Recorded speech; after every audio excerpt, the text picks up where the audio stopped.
சர்வதேச வீரர்களை கதிகலக்க வைத்த தமிழகத்து சிறுமி. சிலம்பத்தின் மூலம் டெல்லியை தெரிக்கவிட்ட சிறுமிக்கு கோபியில் உற்சாக வரவேற்பு. சிலம்பம் சுழற்றுதலுக்கான சர்வதேச அளவிலான போட்டியில் தங்கப்பதக்கத்தை தட்டிச் சென்ற தமிழகத்து சிறுமிக்கு குவியும் பாராட்டு. சர்வதேச அளவிலான போட்டியில் சிலம்பம் சுழற்றி தங்கப்பதக்கம் வென்ற கோபியை சேர்ந்த மாணவி வந்தனாவிற்கு கோபி பேருந்து நிலையத்தில் உற்சாக வரவேற்பு அளிக்கப்பட்டது. டெல்லியில் உள்ள இந்திரா காந்தி மைதானத்தில் வர்கோ இந்தியா ஓபன் சார்பில் 3வது சர்வதேச அளவிலான கிக் பாக்ஸிங் சாம்பியன்ஷிப் போட்டி நடைபெற்றது. கடந்த 7ஆம் தேதி முதல் 11ஆம் தேதி வரை நடைபெற்ற இந்த போட்டியில் இந்தியா உட்பட 18 நாடுகளைச் சேர்ந்த ஆயிரக்கணக்கான விளையாட்டு வீரர்கள் கலந்து கொண்டனர். இதில் தமிழ்நாடு அமெச்சூர் கிக் பாக்ஸிங் சங்கம் சார்பில் 35 வீராங்கனைகள் உட்பட 90 பேர் பங்கேற்று போட்டிகளில் அதிரடியாக திறமைகளை வெளிப்படுத்தினர்.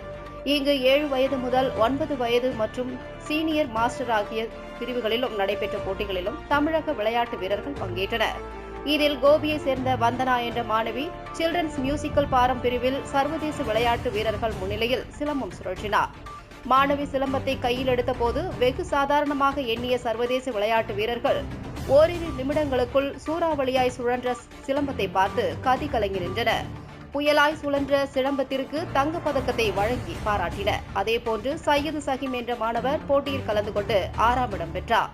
சர்வதேச அளவிலான போட்டிகளில் பங்கேற்று தங்கப்பதக்கம் வென்று கோபி திரும்பிய விளையாட்டு வீரர்களை கோபி பேருந்து நிலையத்தில் பெற்றோர்களும் பயிற்சியாளர்களும் பொதுமக்களும் உற்சாக வரவேற்பு அளித்தனர். அதேபோன்று சிலம்பாட்ட பயிற்சி பள்ளி வீரர்கள் சிலம்பம் சுழற்றி வித்தியாசமான முறையில் உற்சாக வரவேற்பு அளித்தனர்.